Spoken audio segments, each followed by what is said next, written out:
Hello everybody, my name is Farmer Phil and today I'm going to be showing you our grass management system. We're going to go on my grass walk around all the paddocks at home and explain all the different things we do to try and manage our grass as best as we can, along with a few other bits along the way. So I suppose to start off just at the minute, so you can see there behind me docks, lots of them. Them docks are actually sprayed off. We sprayed them off a couple of days ago, just before the weather broke, and we shut the cows back into the shed up there. That's the shed with one of the automatic feeders on it, so we shut the cows back up there for a couple of days. We've them let back out now and we have the docks sprayed off and dead. So we will hopefully, especially this bit up this end, we're going to harrow that out and stitch in a bit of grassy, because what happened was in the start of the year we let cattle out of the shed onto just a square of that, just to get a bit of the galloping off them, and it just tramped the shite out of it and it just grew nothing but docks after it. So we've eventually got on top of that. We couldn't really do it before now, because with so many calves out there. There's only 40 calves left there, and I think there's only 5 of them are on milk, the rest are off. So we're just sort of waiting to get a few things done and get caught up on work before we move them on to their next square. So I suppose the next bit here, I might just do this bit. So you can see here in front here, rough ground, not fenced off or anything. That is our reed bed. So we've 1, 2, 3, 4, 5, 6 beds in it. That takes all the water off the yards. It used to just go off, disperse into the fields, and out there used to be an absolute shithole. Or you could do nothing with it. All it could grow is rushes. You could do nothing. I don't know, one time my uncle went down in the loading shovel for something with the twin wheels on. I don't know what he went down for, and he got stuck, and they got the digger down, pulled him out, got him out of it. And to level the tracks, all my father had to do was just shake the bucket again the ground, and it all just slopped into itself. But ever since we rediverted the water into this reed bed, that has all dried up. That is as dry as a cork now, and growing great grass. Now it does, especially this side of the drain, it can be quite wet in wet weather, but the other side of the drain, where it used to be the worst half, where the calves are, just our side of the tape, that has dried up something ferocious. You could nearly travel that. You'll travel that a tanker out there, no bother at all. It's a lot drier than in this one, but that's the reed bed there. So the water flows in to the first one, down, in, and back up and down, and then into the next one, and down and in, and then out at the other end. And it's done an absolute fantastic job. It's been in a few years now, but it's done an absolute fantastic job at drying up this area of our bottoms, even though it did take up a bit of ground and some of the better ground that was in the bottoms, but we've quadrupled our area of ground below that is of any use now. So we'll go on out the rest of the pass now to the calves. So I might just put this back down. So some of the things I use to measure my grass, I'm on pasture base. It's run by Chaggish, where you measure your grass and upload it as often as you like, just to see how everything's going. So I have a stick, measuring ruler for all intents and purposes. It's just based centimeters, up to 15 centimeters. I have a book, grass measuring notebook. I have that as well, and I keep track of all my paddocks measurements and all that I do in this, and then I bring it in, and on the evenings after I've measured grass, I upload them onto pasture base, and it gives me a good idea of what we're having. I actually measured on Friday last, this is Sunday evening, just after feeding the calves, and on last Friday I measured, and the growth a day since I last measured was 77 kilos of dry matter a day. It was 31 days ahead, so if the grass stopped growing, it was going to take 31 days for all that's at home to eat the grass that's ahead of them.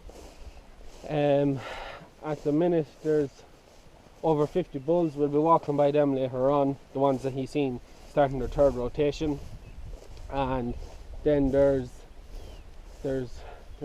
how many? There's 50 and 40 and 40 and 80.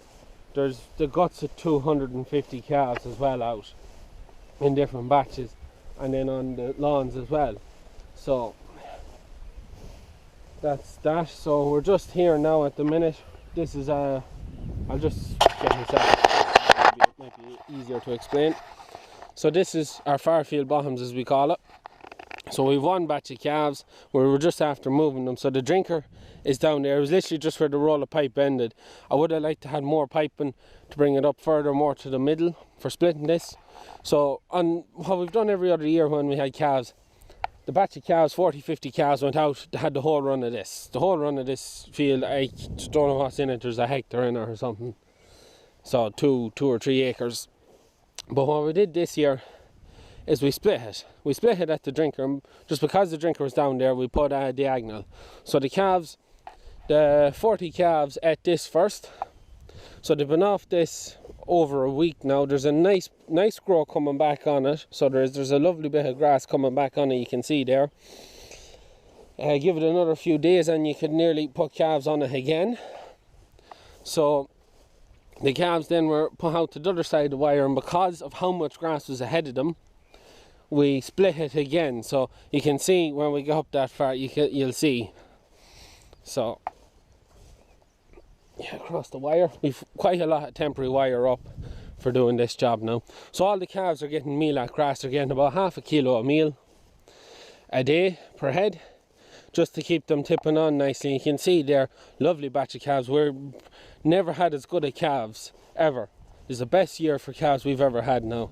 We're extremely pleased with them. See, you can see there's still quite a lot of grass here where we had it, and that is because of how strong it got. When the grass gets too strong, the calves just can't eat it down enough, and in trying to eat it down, you're not gaining it, and you're forcing them to eat it, and all they want to do is get on to the next bit.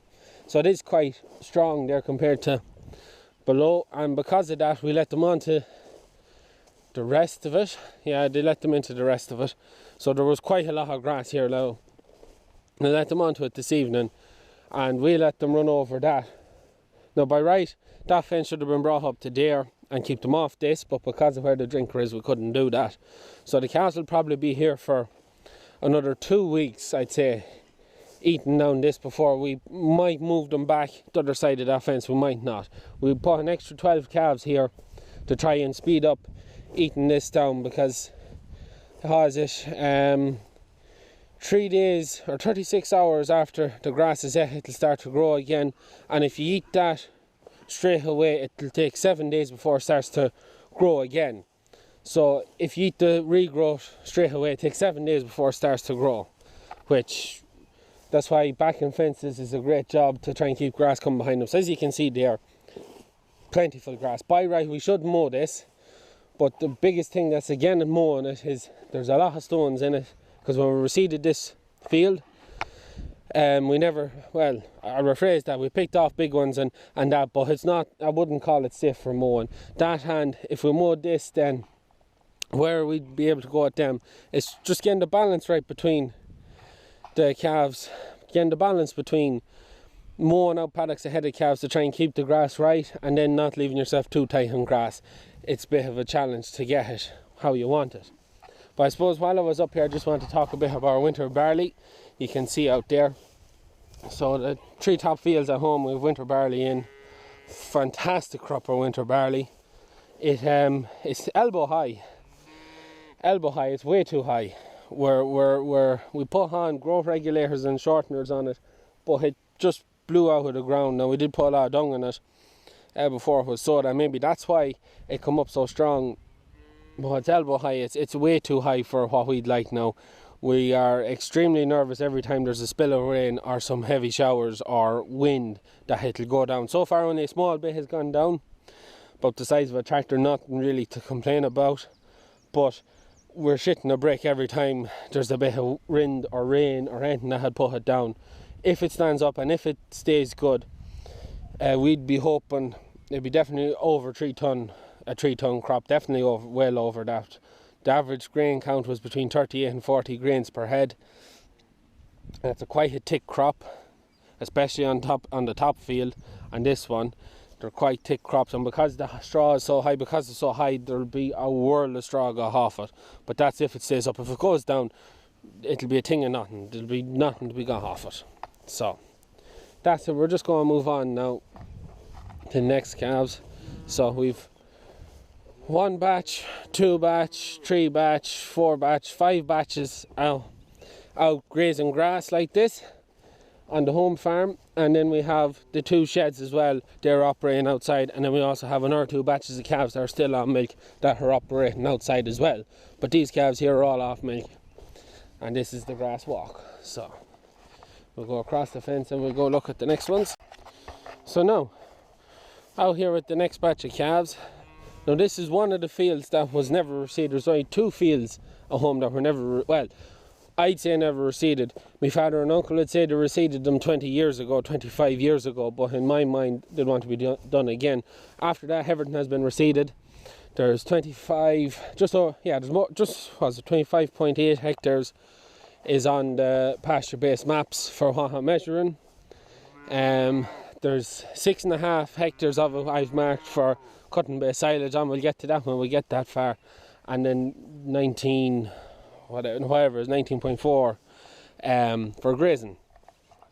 So these calves now, because this wasn't a reseeded field, there wasn't as much grass on it, and you can see yourself there.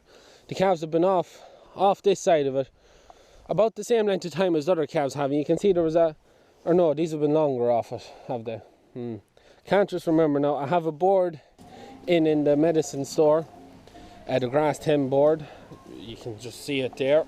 I use that for keeping a track of when we move calves to new paddocks, or when we move them around. But no, there is a nice bit of grass coming back here. This is ready for if you want to put more calves to it.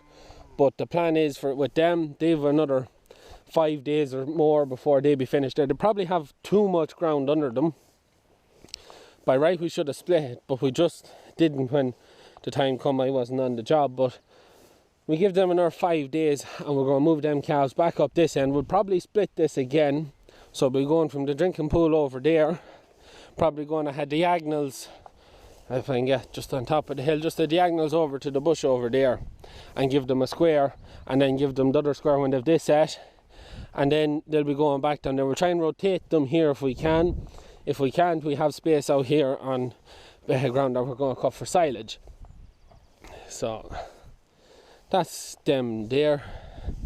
So yeah, something else as well, you can see there now, we recently got ourselves a little small spinner, and we put in the back of our 35X.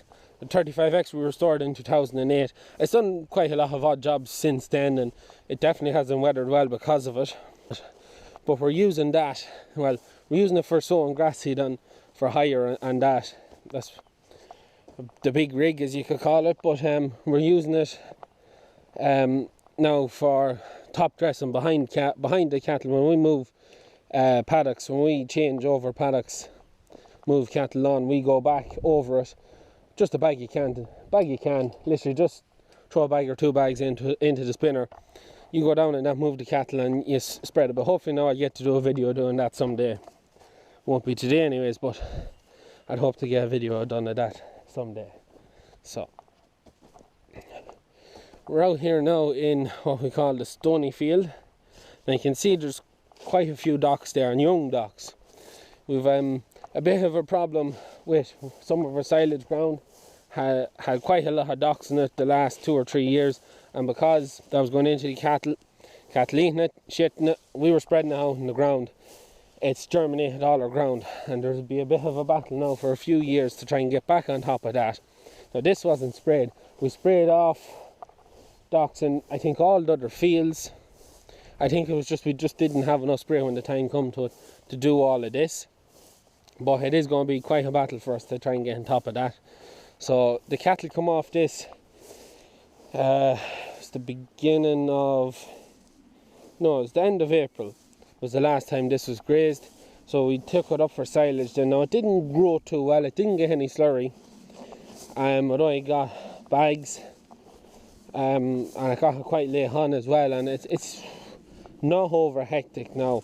It's not an over hectic crop of grass on it. We will let it go on for another month definitely anyways, maybe 6 weeks, and we'll see. It'll depend on whether we put it in the pit or we bale it. If there's hay weather, might make hay out of it. If it ties in with second cut or maybe a bit of our late first cut, it'll go in the pit. It all depends on what way we work out the yard, and we might even bale it. It just all depends what way we do it. One of the big things though about cutting pit on this is getting it back, because we've a ford across the river there, we can go back that way, but it's wet, you leave tracks, and you go that way, it's wet and you leave tracks. So it doesn't really matter what way we go about it. It is, if the weather doesn't get drier, it will be a problem getting this out here. But we'll move on now to the next part. So now we're just out to where we let the bulls out. This is actually the paddock we let the bulls out in the video, starting the third rotation. So this was the third time it was grazed. The bulls have since finished this, skipped the paddock we're going more, and have gone on to the next one, finished that, and gone on to the next one after that. But so you can see it is quite wet, and they did a bit of damage, and that was because they were on this over the bad spell of weather. And you can see where it's quite kind of black where they were walking up and down the line, and then because the canal line there and people walk it, the cattle always love walking up and down along the canal line with people walking and walking their dogs and whatnot. Now as you can see there, this side is fairly rough, never got any spray or anything. There's a shore, or no, there is a shore in it, but there's a, can't think of the fucking word, a spring. There's a spring in it there that's leaking out water, and we just dug a shore and we never put any stone in it, and we just zigzagged it through a lot of wet spots to try and relieve a bit of pressure off the thing, and it's always flowing. It is something that we need to get back on doing, is getting a lock of stone and digging it out and doing a nice proper job on it and putting in a few zigzags in it here and there. But then after that, then we can see there it is quite black now. So they got 2 days out of this side, then we squared off the ground below at the bottom, and they got a day down there. You can just see where the tape goes across, and below that, so the fence went straight down, and then we let them out there to get a day's grazing. We skipped this as we want to mow it. You can see there it's quite good high, there's quite a bit of grass on it now. We will let it go on for another while. We won't be putting it in the pit with our first cut. We'll probably be baling it. I think my father's hoping for hay, and I would suspect because of the size of it, he wants to go make a few square bales, them small square bales of hay, which I hate with a passion. But we'll have to wait and see what the weather does, but we will be mowing this. Just on our silage while I'm walking across to the gap to the bulls, we have just around 100 acres the first cut to go in. It'll be going in 2 goes. We have about 45-50 acres we'll be going in first. Hopefully we'll get it mowed by the end of this week. So this week today is the 9th of June. This is probably a week in advance, or a week, you'll probably see this a week after I've done it. I don't know when I get videos uploaded. It's not a few days after I make them anyways, but however, never mind that. I'm always a bit behind, or ahead of myself or behind myself, whichever. But so we have about 50 acres to go in. Hopefully we get it mowed before the end of the week, maybe pick it up beginning of next week depending on the weather.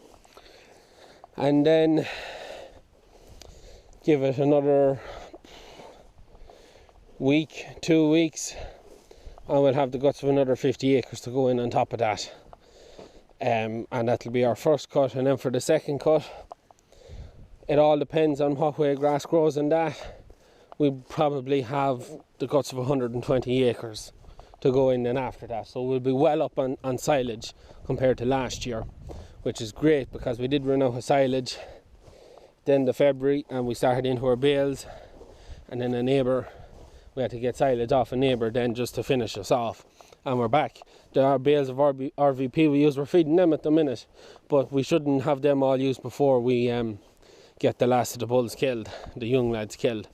So anyways, this is where the bulls moved on to next after there. So they just come off this morning, so there'll be practically no regrowth. There's very little regrowth out there, but that's because the bit of damage that was done and how wet it is.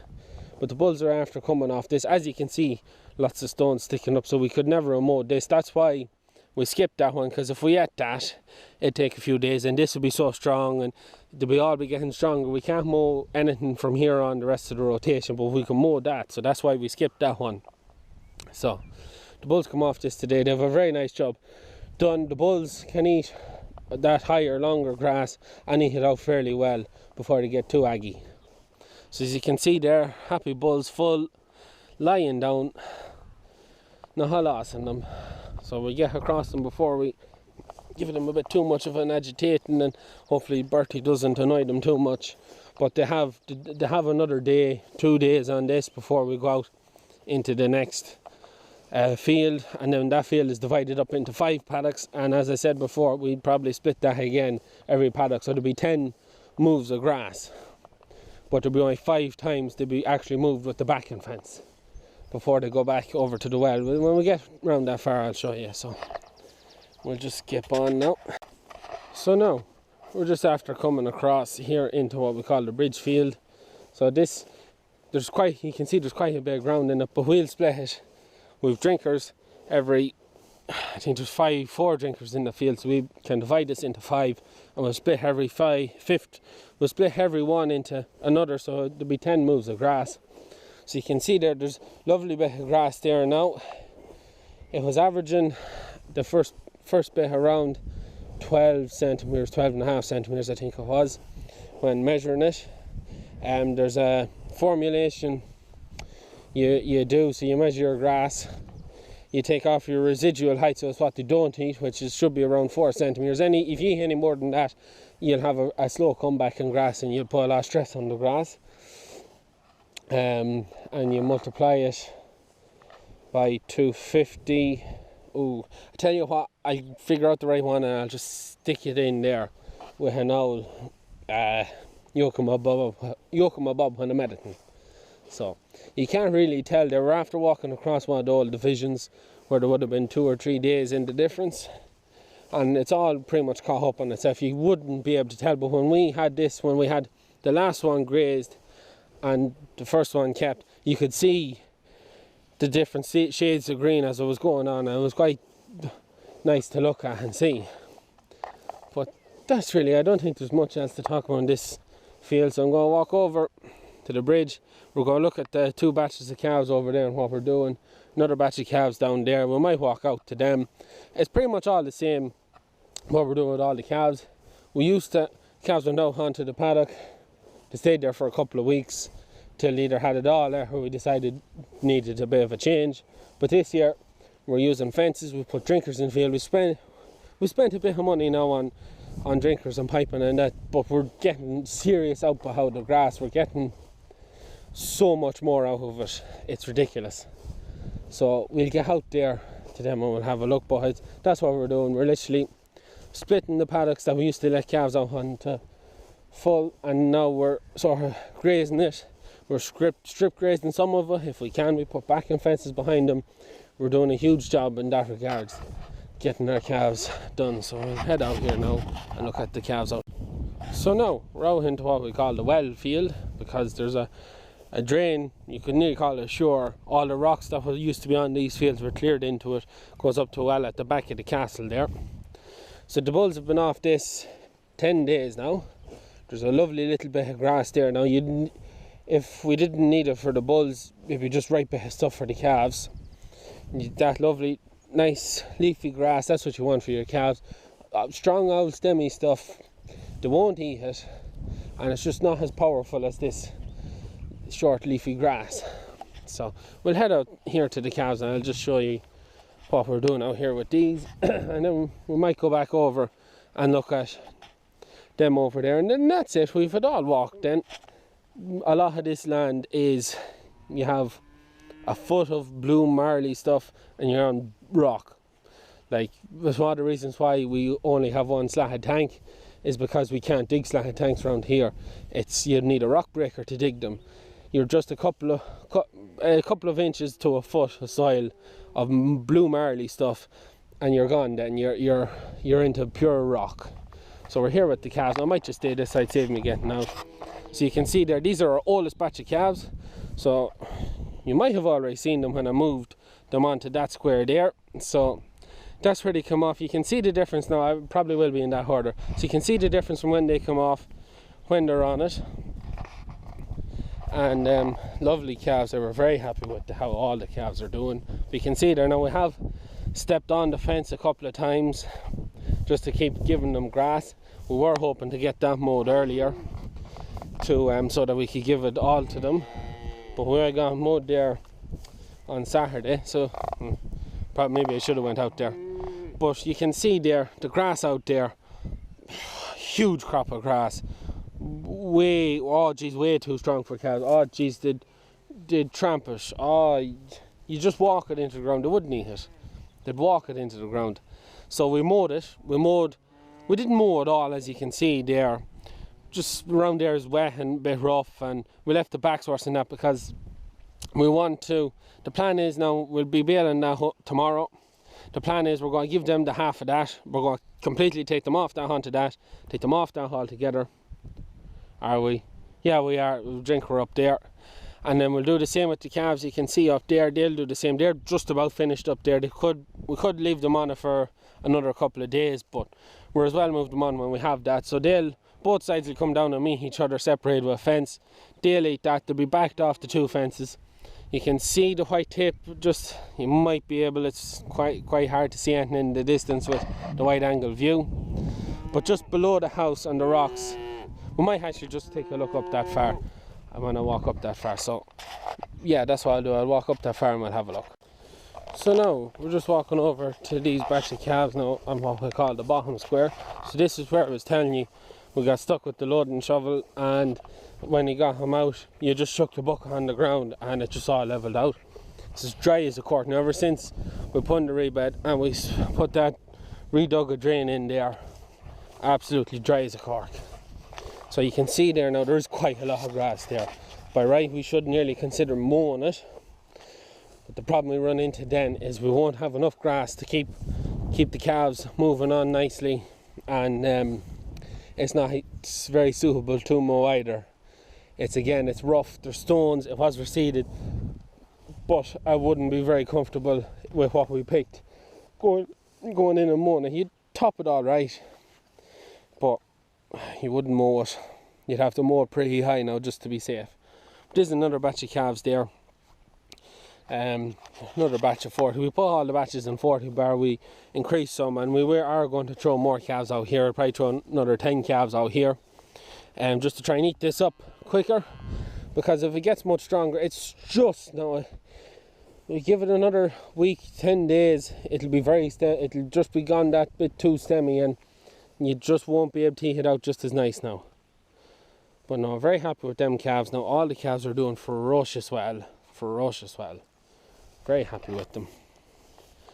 But yeah, that's it. So yeah, we'll probably end up strip grazing that off to a degree. The drinker is down at the bottom down there. So we'll be strip grazing this off, I'd imagine, unless we put another drinker up further. We'll end up having to strip graze this off. Won't be able to put a backing fence on it because it'll have nowhere for water, but something we could do is put in a corridor and try and leave some of it that they can't get on it, to try and have grass coming behind them. We probably actually will do that, because it's just with the number of cattle we have, it's all about trying to manage what grass you have to try and maximise the more silage we can get in to feed all the cattle we have, but also make sure that we can keep lots of good quality grass in front of our cattle, because you need it. You need to keep the best of the best in front of them to keep them going, keep them high weight gains and all the rest. And hopefully at some stage in the future I'll get myself a weighing scales, or get one of our we have an old one there we're thinking of trying to recondition, so I can start doing weight recording and keep an eye on how everything is doing in them regards. But our plan is, just in the long term management, we won't be able to sustain this amount of cattle here. Once the bigger they get, the more they need, and then the further on you get in the year, the growth rates start to slow down. So the plan will be, when we get the second cut, a lot of what the silage ground will become grazing ground. We'll start batching cattle out to there, and we'll start doing the same job. Any third cut we cut will be what we can't eat, so to speak. It'll be whatever we can't eat. We'll probably bale a lot of it. If we have space for a pit, we might put in a pit, but I'd say we'll bale quite a lot of it. And in regards to our bulls, then we've 2 batches of bulls, that one there, another one just down the road in an out farm. We will be putting them in, well, we might put in at the minute we're talking about September. Whether it's beginning, end, middle, I don't know, but we're talking September. We'll put them in. Now, we might put in a few beforehand to try and have some of them gone before Christmas, or well before Christmas, even November. But we'll just have to wait and see on that. But we'll be pretty much nearly all going in. We might leave some out, some of the lesser ones, or ones that birthdays aren't coming on till April or that. Get this fucking fence on. Oh, it's tight. But we will be leaving, we might leave a few out for till later on, when the birthdays mightn't be just coming up, because a lot of their birthdays are middle end of February, beginning of March, and you need to have them gone before then, or you just, well, in this year in particular, they just absolutely cut you out of it. So this bit of ground here hasn't really got much of a chance to recover or grow much. There's been calves on it since beginning of April, since the weather sort of turned there after the wet spell in March. There's been calves on it ever since. But we will, when we do get the calves all finished and out, we'll get this back in shape. You can see there the docks have all died off and all the nettles. It's done a savage job clearing it up. But partially why the docks took into it so well is it got that bit of a tramping, and then there's seeds in the slurry from making silage with docks in it, from that very bad docky ground that we have that sorted this year. One of the fields that was bad is now ploughed and has a crop of winter wheat in it. The other field got spray, and they're quite clean now at the minute. So I'm going to just turn this around now. This has probably been quite a long video. I don't know how many you made it to the end, but fair juices to whoever made it to the end. I hope you found this video interesting. If you think I haven't crossed any topics or anything else you want to ask me questions about or anything like that, as always, hit me down in the comments down below. I'll answer all questions to the best of my abilities. Hats, you know where to get hats. There's a couple of them in hat, I didn't notice that. But anyways, hats, you know where to get them at eBay. Great time of the year for an old baseball cap. Keep the sun out of your eyes. And that's really it for me. I don't have much else to say. So that's it from me. Please like and subscribe to my channel. Good luck!